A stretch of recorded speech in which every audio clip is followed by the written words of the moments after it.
হিসেবে কেমন মূল্যায়ন করবে? আমার মনে হয় আন্দোলন অনেক মাত্রা পেয়েছে এবং আমরা আন্দোলন চালিয়ে যাব যতক্ষণ না আমাদের দাবি আদায় হবে, আমরা আন্দোলন চালিয়ে যাব।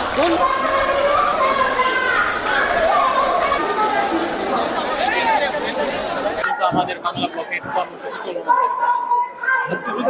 সাংঘর্ষিক, কারণ বঙ্গবন্ধু যদি 1972 সালের যে সংবিধানে যে তিনি আংশিকভাবে দিয়েছিলেন এবং মুক্তিযোদ্ধা যারা ফার্স্ট জেনারেশন তারাই পাবে, তাদের সেকেন্ড জেনারেশন পাচ্ছে, এতদিন পাচ্ছে না। এখন থার্ড জেনারেশনে যাওয়া এটা তো বঙ্গবন্ধুর স্বাধীনতার সাথে বিরোধিতা করার সামিল।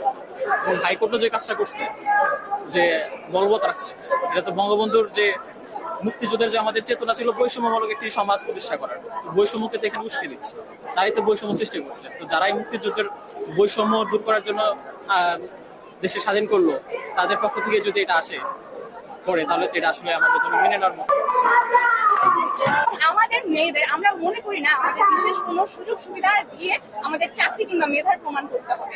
কারণ আমরা দেখুন, আমরা যখন একটা বিশ্ববিদ্যালয়ে ভর্তি পরীক্ষায় অংশগ্রহণ করি, আমরা কিন্তু একটা প্রতিযোগিতামূলক পরীক্ষায় অংশগ্রহণের মাধ্যমে আমাদের একটা সিট নির্ধারণ করে এসেছি।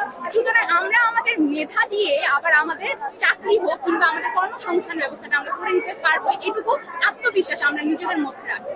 সুতরাং এইটাই আমাদের কথা যে আমরা এই মুহূর্তে নারী হিসেবে বলুন কিংবা মুক্তিযুদ্ধদের তৃতীয় প্রজন্মে এসে কোন রকমের সুযোগ সুবিধা নিয়ে এগিয়ে যাবে এবং অন্য একটা সাধারণ জনগোষ্ঠী তার কোনো কোটা নেই বলে সে কোন রকমের তার মেধার প্রমাণের জায়গা পাচ্ছে না, সেটা আমরা সাপোর্ট করি।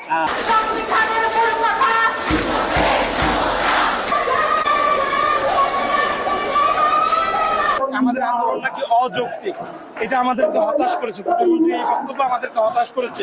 দেশের 98% শিক্ষার্থী, 98% মানুষের বিরুদ্ধে প্রধানমন্ত্রী যে স্টেটমেন্ট দিচ্ছে, এটা প্রধানমন্ত্রী সত্যি হতাশাজনক। এটা আমাদের জন্য, আমরা আন্দোলন চালিয়ে যাব এবং আমরা আমাদের দাবি আদায় হওয়ার আগ পর্যন্ত আমরা শাহবাগে থাকবো, শাহবাগে অবস্থান করবো, যতদিন লাগে আমরা আন্দোলন করবো। তুমি এখানে আসো।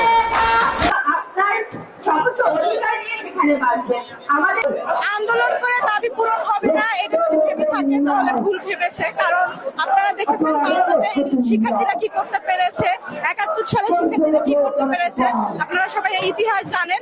এবং আমরা আশা করি আমাদের দাবি দেওয়া পূরণ না হওয়া পর্যন্ত আমরা এভাবেই চালিয়ে যাব। সেটা আমাদের পরবর্তী কর্মসূচিগুলো ঘোষণার মাধ্যমে জানিয়ে দেওয়া হবে। আপনারা ভেবেছেন যে এই রায় স্থগিত করলে আমরা দমে যাবো, কিন্তু ছাত্ররা কোনোভাবেই অন্যায্য দাবি মেনে নেয় নাই। আর আমাদের দাবি হচ্ছে 18 পরিপত্র পুনর্বহালের দাবি।